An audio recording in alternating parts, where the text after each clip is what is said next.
Meu mundo desmoronou em segundos. A cozinha estava iluminada apenas pela luz amarelada da lâmpada pendurada e pelo cheiro amargo de café queimado. Meu pai cambaleava, gritando palavras desconexas, cuspindo raiva como se fosse espuma. Quando ele escorregou e caiu, o sangue escorreu rápido demais, quente demais, formando um círculo vermelho aos meus pés. A vizinha apareceu na porta segundos depois, aos gritos, chamando outros. E, de repente, eu estava ali, cercado por olhos que me acusavam, como se eu tivesse deliberadamente derrubado o homem que sempre jurei proteger. Eu, parado, tremendo. Ele, no chão, respirando como quem engole pedras. Foi nesse instante, naquele silêncio absurdo depois dos gritos, que ele levantou o dedo na minha direção. Fora da minha casa. Agora. Não era só expulsão. Era a condenação. Eu era o vilão da própria vida dele. O mais cruel é que eu ainda lembrava da versão boa dele, aquela que talvez nunca tivesse existido de verdade. Eu lembrava dele me ensinando a andar de bicicleta, correndo atrás de mim na rua de terra, rindo alto quando eu quase bati no portão. Lembrava das noites em que chegava cansado do trabalho, mas mesmo assim dividia comigo um copo de Nescau, como se aquele pequeno gesto fosse um segredo só nosso. Mas essas lembranças sempre vinham seguidas das outras, das portas batendo, das palavras cortantes, das acusações que surgiam do nada, da frieza absoluta quando eu precisava de carinho. Ele sabia exatamente como fazer alguém se sentir pequeno. A escalada foi lenta, quase imperceptível. Começou com pequenos comentários que pareciam brincadeira, mas nunca eram. Depois vieram as humilhações em público, os olhares de desprezo, as crises sem motivo. Ele me empurrava verbalmente para um canto que ficava mais apertado a cada dia. Eu tentava entender. Tentava não responder. Tentava não repetir os erros dele. Mas quanto mais eu recuava, mais ele avançava, como se o meu silêncio fosse gasolina no fogo dele. A explosão extrema aconteceu 3 dias antes de ele me expulsar. Uma cadeira voou contra a parede por causa de um prato quebrado, que nem fui eu quem derrubou. Ele disse que eu fazia a casa desmoronar, que eu era um peso morto, um fracasso ambulante. E naquele momento eu vi, pela primeira vez, algo realmente perigoso nos olhos dele. Não era raiva. Era prazer. Prazer em me ver sofrer.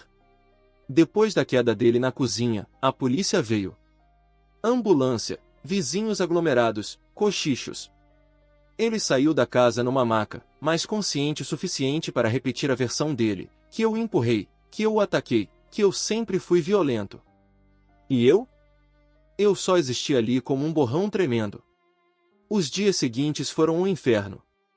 Os vizinhos me evitavam. O grupo do bairro falava de mim como se eu fosse um monstro.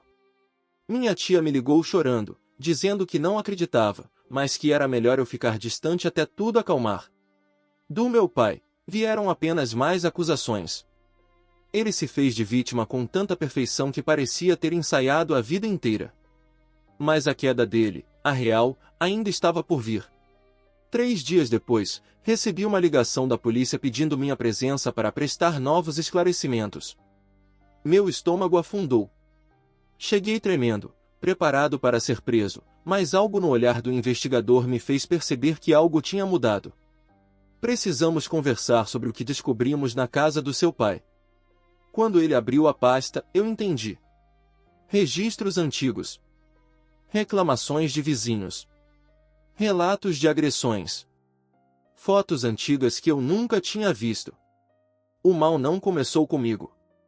O mal já estava ali muito antes de eu nascer. Era um padrão. Um ciclo. Uma história inteira de violência silenciosa que ele sempre escondeu atrás do sorriso e do discurso de pai exemplar. 24 horas depois de ser expulso, descobri que eu nunca fui o problema. Eu fui a continuação da vítima anterior. E então veio a parte que mais me destruiu por dentro, as cartas. Não enviadas para mim diretamente, mas para minha tia, para meus primos, para qualquer pessoa que ele achava que poderia me alcançar. Ele escrevia como se estivesse arrependido, como se eu fosse o único erro que ele queria consertar. Dizia que sentia minha falta. Que estava sozinho. Que precisava me ver. Eu ignorava tudo, até a última carta. Nela, pela primeira vez, ele fez algo que eu nunca imaginei que ele fosse capaz, confessou uma falha. Uma falha real. Eu devia ter te ouvido naquele dia. Você estava tentando me ajudar. Eu caí porque estava bêbado. Não foi você. Não era amor. Mas era verdade. E, vindo dele, aquilo foi quase um sacrifício.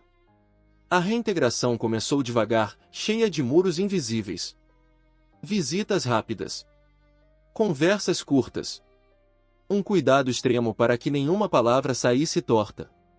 Eu só aceitava porque parte de mim ainda queria acreditar que ele podia mudar, ou pelo menos não piorar. A convivência agora é outra. Fria. Cautelosa. Medida como quem anda sobre vidro. Cada ligação é uma roleta russa emocional. Cada encontro, uma negociação silenciosa entre passado e futuro. A família tenta fingir que está tudo bem, mas ninguém realmente acredita nisso. E então, ontem, algo aconteceu. Algo que não consigo explicar ainda. Algo que muda tudo de novo e talvez me faça repensar tudo que vivi até agora. A noite estava pesada, carregada de uma umidade que grudava na pele e deixava tudo mais lento. Eu tinha acabado de chegar do trabalho quando notei a porta entreaberta, como se alguém tivesse saído às pressas. No começo, achei que fosse só minha tia, que às vezes passava para deixar comida. Mas quando empurrei a porta e a luz fraca da sala revelou a mancha escura no carpete, o ar fugiu dos meus pulmões. Ali, bem no centro da sala, estava o canivete do meu pai. O velho canivete dele. Aquele que ele dizia ser a única herança de verdade da nossa família. Ele prometeu que não tocaria mais naquela coisa depois do episódio em que quase feriu um vizinho durante uma briga estúpida. Mas agora estava ali, sujo, perdido, como um recado que alguém deixou para mim. A primeira reação foi medo. A segunda, negação. Ele não veio aqui. Ele não teria coragem. Mas eu sabia que coragem nunca foi o problema dele. O problema sempre foi a falta de limites. Fechei a porta com cuidado, como se tivesse medo de fazer a casa respirar errado, e me ajoelhei perto do objeto. O sangue já estava seco, escuro. Não era recente. O que significava que alguém colocou aquilo ali antes que eu chegasse. E isso deixava tudo pior. Levantei rápido, respiração curta, tentando entender como aquele homem ainda conseguia alcançar minha vida mesmo depois de tudo o que aconteceu, mesmo depois das confissões, das cartas, das tentativas de remorso. A sensação de perseguição, que eu achei que tinha superado, voltou com força. Me fez lembrar de todas as pequenas invasões que ele fez ao longo dos anos, as portas abertas no meio da noite, as conversas que ele tinha com outras pessoas sobre mim como se eu fosse um inimigo, os bilhetes deixados na minha mochila quando eu ainda morava com ele. O contraste entre quem ele fingia ser e quem realmente era sempre foi maior do que eu conseguia admitir. Ele contava para os outros que eu era um bom filho, só um pouco rebelde, mas dentro de casa tratava cada gesto meu como um ataque pessoal. Ele me repreendia até pelo jeito que eu respirava. Ainda assim, eu me lembrava das raríssimas noites em que ele me cobria quando eu dormia na sala, quando eu era criança. Lembrava do jeito hesitante com que ele segurava minha mão durante as febres fortes. Esses traços de bondade existiam, mas vinham sempre misturados com algo escuro, algo que crescia como uma sombra que nunca se dissipava. A escalada da loucura dele ganhou nova forma depois do acidente na cozinha.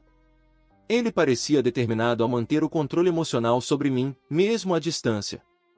E eu, por mais que tentasse, ainda carregava um medo antigo, visceral.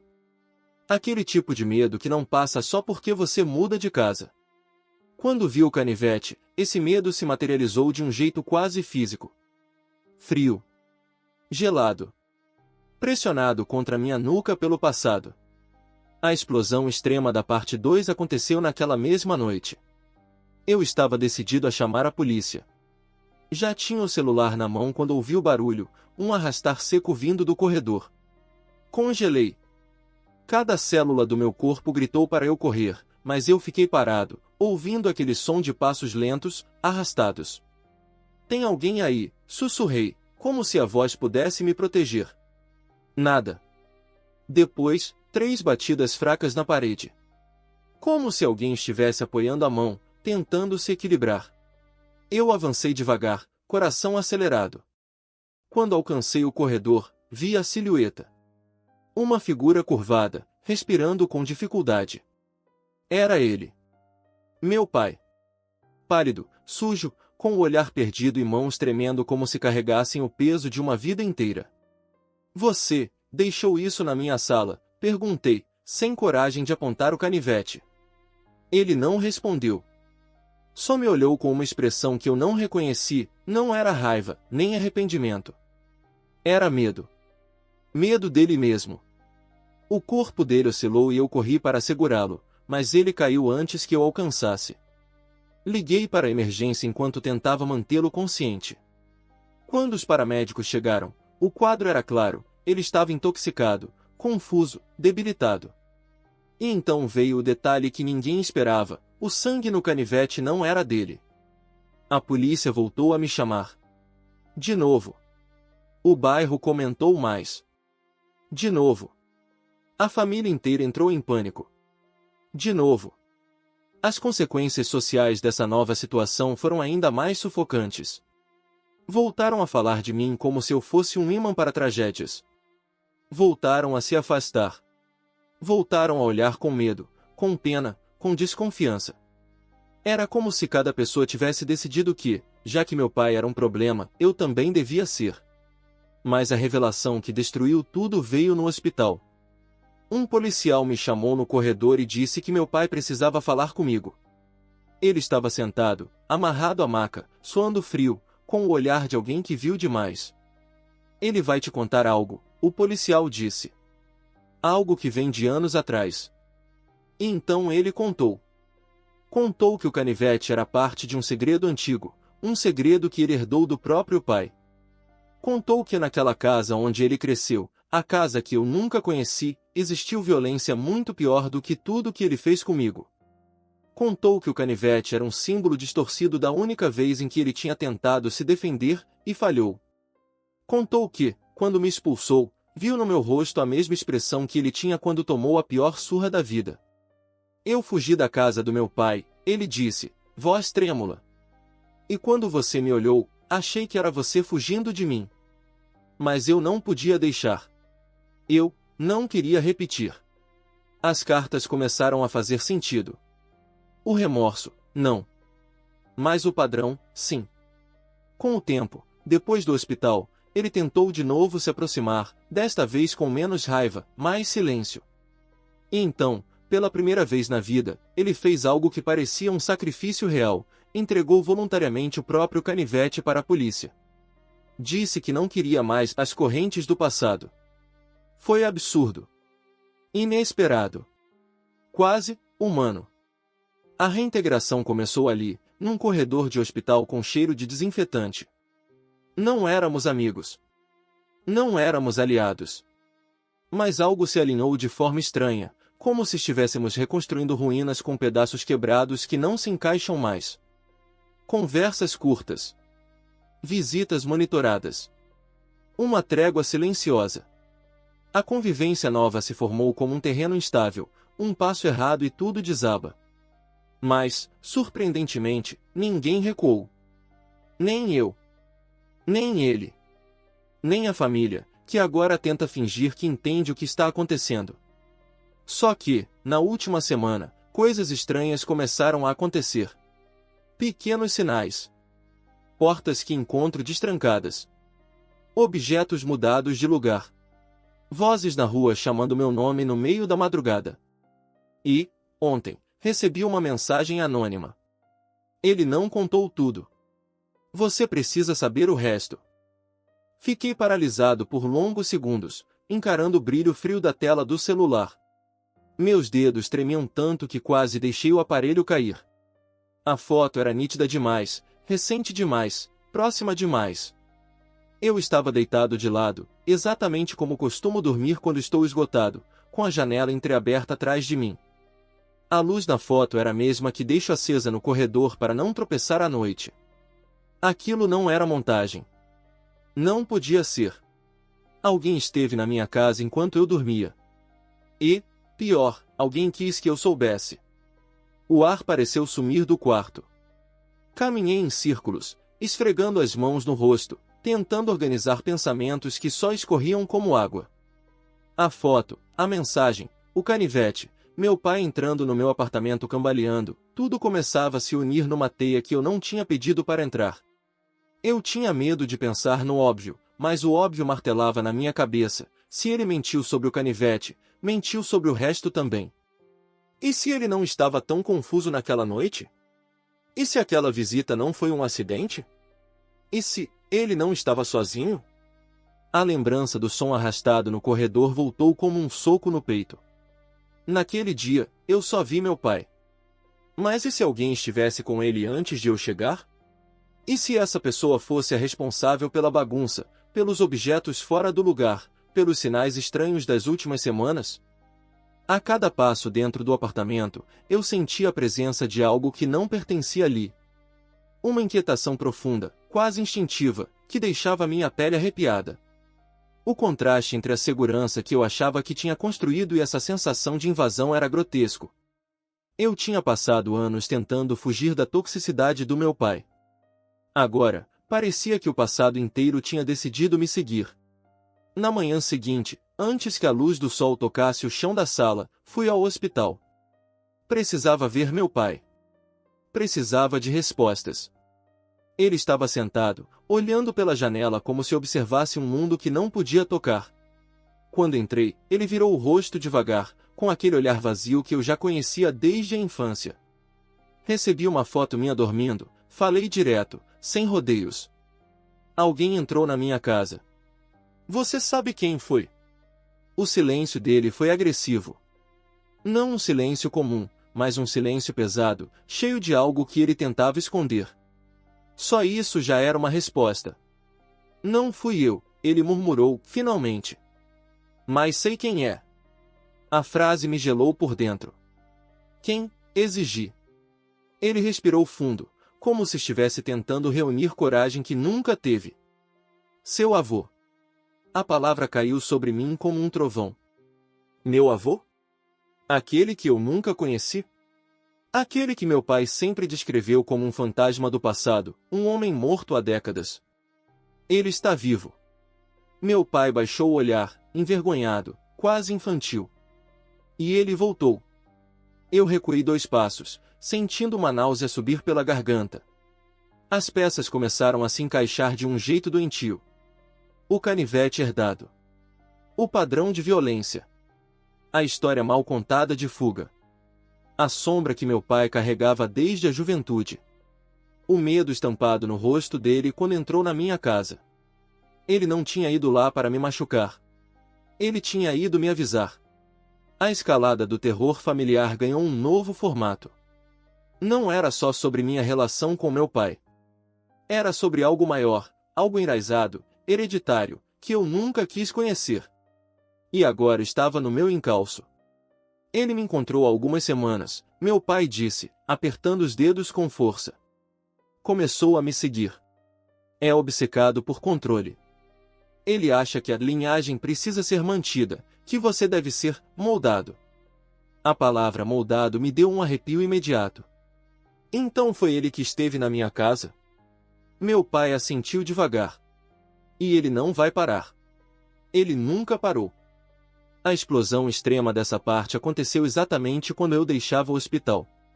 O celular vibrou novamente. Outra mensagem. Outro anexo. Era um vídeo curto, de poucos segundos, gravado no corredor da minha casa.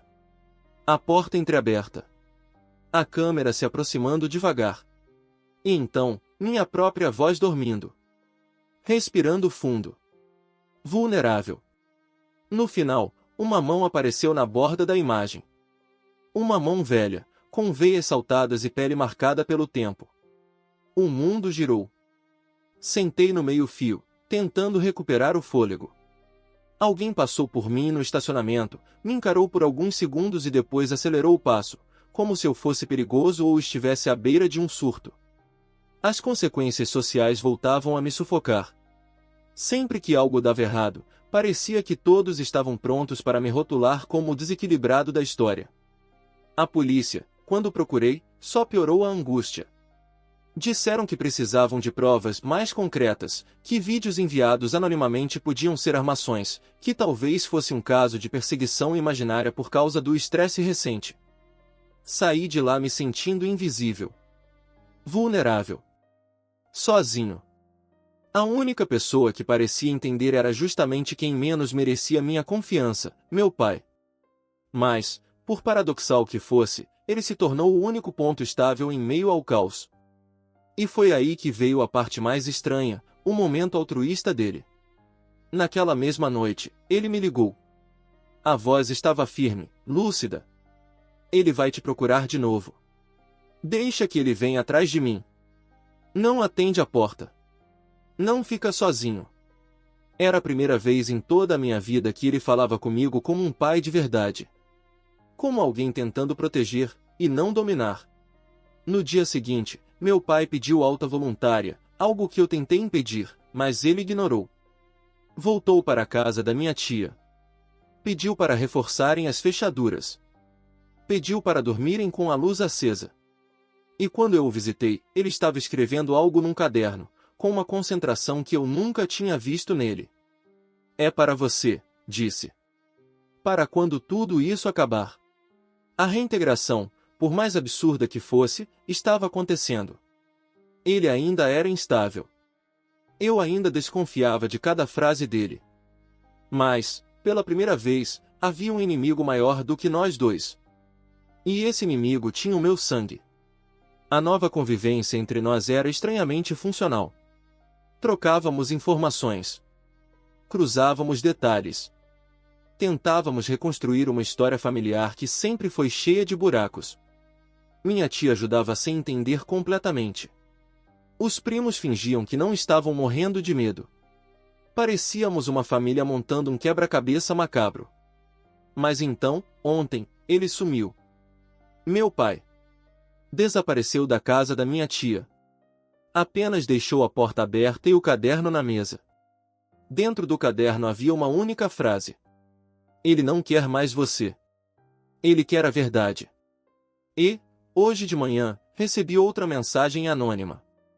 Um endereço. E um aviso. Se vier, venha sozinho.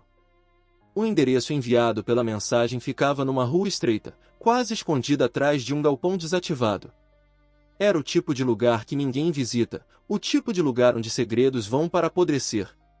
O sol já estava descendo, deixando tudo com aquele brilho alaranjado que mais parece prenúncio de fim do mundo. O silêncio era tão denso que qualquer passo meu parecia um alerta. O portão estava entreaberto. A porta também. Como se alguém tivesse planejado tudo meticulosamente. Meu coração batia rápido demais, mas eu precisava entrar. Meu pai estava desaparecido, e eu já sabia que ele não tinha simplesmente ido embora. Tudo naquela situação era um espelho quebrado do passado, a violência do meu avô, o medo do meu pai, as marcas que passaram de geração em geração até chegar em mim. Agora, tudo apontava para aquele lugar, como se cada trauma me trouxesse até ali. Empurrei devagar a porta de madeira, que cedeu com um rangido comprido e doentio. A sala estava escura, mas não completamente. Uma luz fraca vinha de um corredor ao fundo, pulsando como se fosse uma vela prestes a apagar.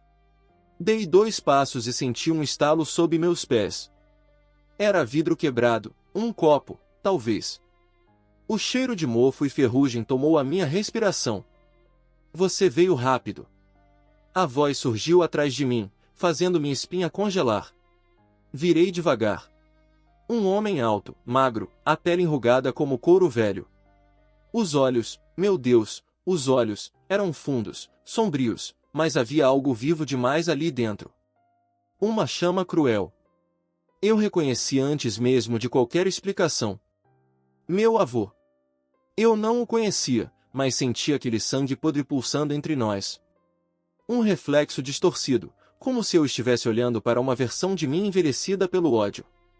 Seu pai demorou mais, ele disse, aproximando-se com passos lentos. Você não. Você sempre foi mais forte. Meu estômago virou. Cadê ele? Perguntei, tentando manter a voz firme. Ele sorriu, um sorriso torto demais, falso demais, carregado de malícia. Ele tentou impedir. Sempre tenta. Mas nunca consegue. Passei os olhos pela sala, procurando qualquer sinal do meu pai. Meu peito estava apertado, como se o ar fosse um inimigo. Meu avô percebeu. Está vivo, ele disse.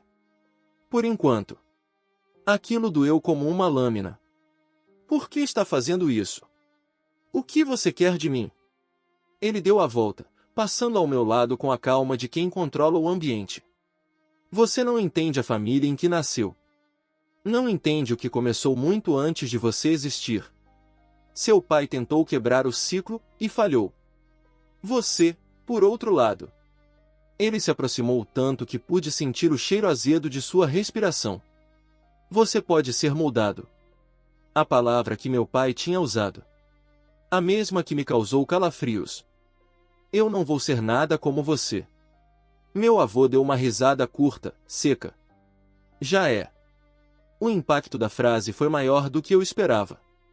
Parte de mim queria gritar que ele estava errado, que eu não carregava nada daquela escuridão, que eu era diferente.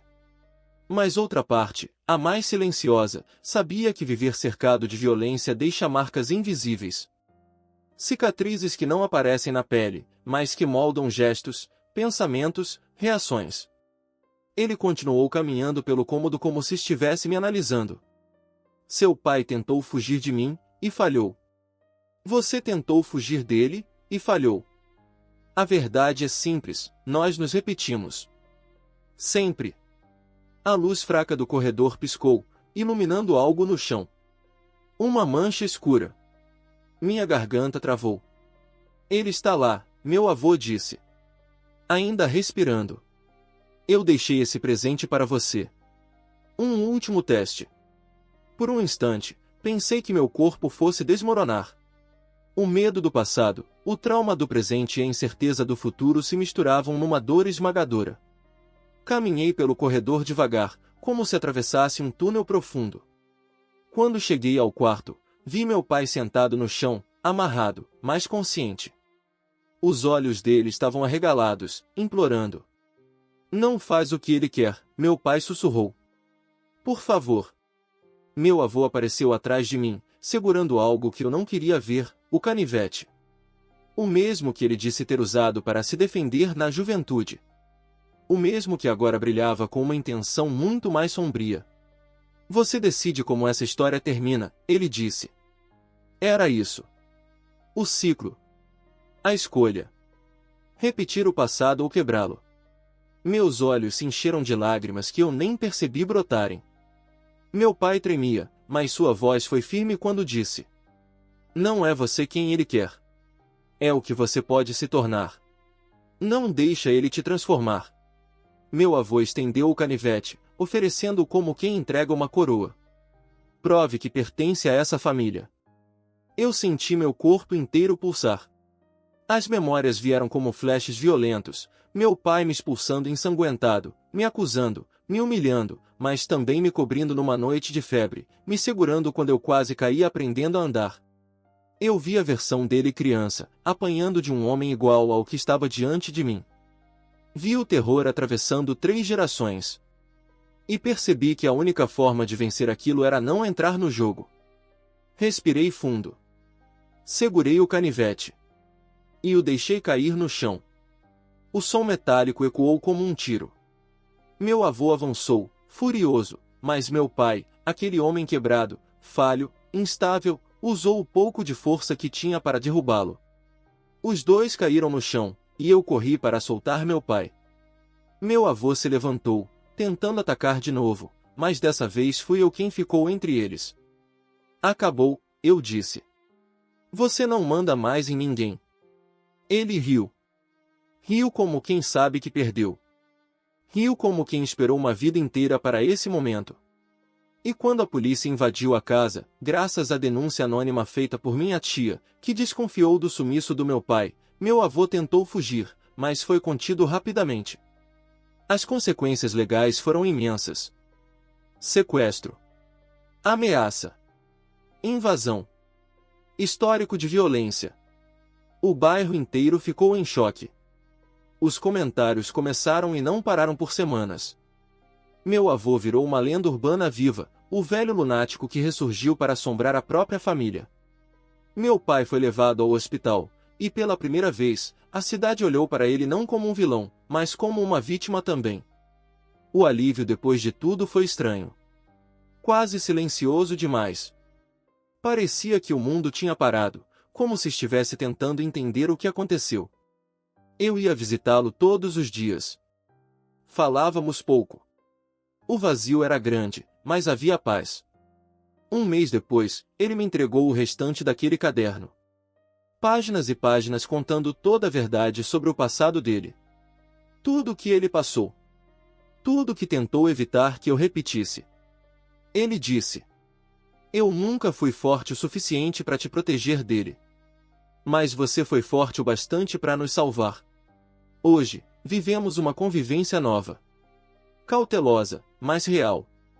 Não somos uma família perfeita. Talvez nunca sejamos.